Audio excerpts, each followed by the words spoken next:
आपल्यासोबत राज्याचे आरोग्यमंत्री प्रकाश आंबेडकर सर आहेत। सर, आषाढी वारी सुरू होते, जवळपास 10 ते 15 लाख भाविक पंढरपूरमध्ये असणार आहेत। कशी आपली आरोग्य व्यवस्था असेल, तुम्ही गेलेला होतात, आढावा घेतला, कशी सगळी आरोग्य यंत्रणेची तयारी असते?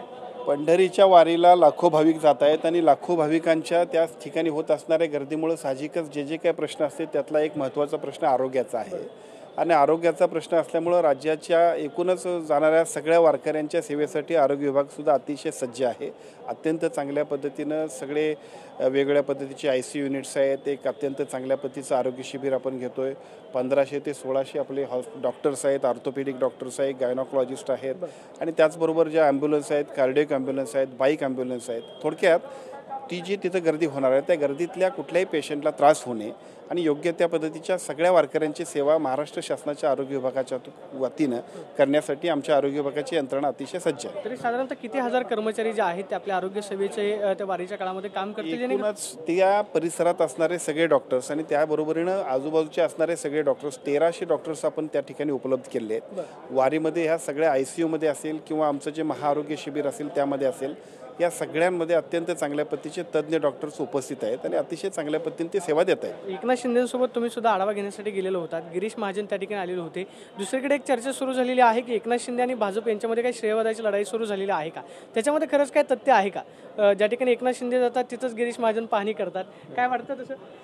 खरं म्हणजे आपल्याला एक गोष्टीची कल्पना असली पाहिजे, प्रत्येक गोष्टीत राजकारण करण्याची आवश्यकता नाही। महाराष्ट्राचे उपमुख्यमंत्री आदरणीय एकनाथजी शिंदे साहेब हे आजच नाही, पंढरीच्या सगळ्या वाऱ्यांमध्ये ज्या पद्धतीचं शिंदे साहेबांचं काम आहे ते केवळ निश्चितपणानं कुठलाही वारकरी विसरणार नाही।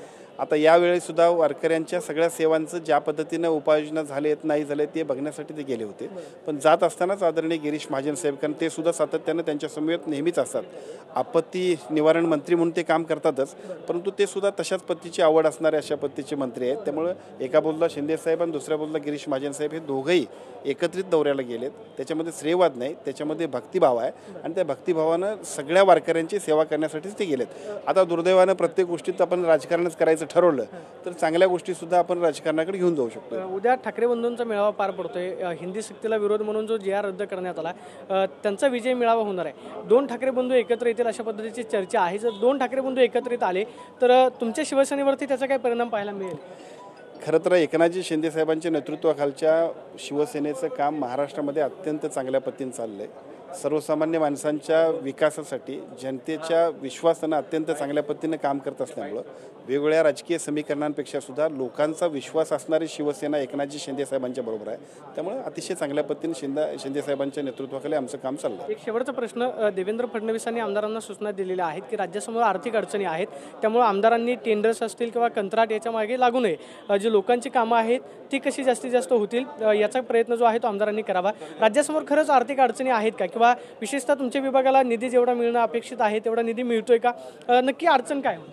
राज्याच्या एकूण फायनान्शियल बर्डन जे आहे ते आहेच। मुख्यमंत्री माझी लाडकी बहीण योजना असेल, अन्य योजना असतील, या सगळ्या योजना, इन्फ्रास्ट्रक्चरची बरीचशी कामं आहेत, त्या सगळ्यामुळं प्राधान्यक्रमानं काही गोष्टी घेणं गरजेचं आहे आणि त्या पद्धतीनेच मुख्यमंत्र्यांनी सूचना दिल्यात। त्या पाठीमागचा उद्देश इतकाच आहे की आम्ही सगळ्या मंडळींनी जनहिताच्या कामासाठी अधिक चांगल्या पद्धतीने दक्षपणानं काम करावं। आपण पाहतोय की राज्यासमोर लाडकी बहीण योजना असतील किंवा इतर इन्फ्रास्ट्रक्चरची कामं जे आहेत ते सुरू आहे, त्यामुळे राज्यावरती आर्थिक बर्डन आहे अशी प्रतिक्रिया प्रकाश आंबेडकरांनी दिल्यास पाहायला मिळते। Camera person Yogesh Soni, Pradeep Kapse, TV9 Marathi, Mumbai.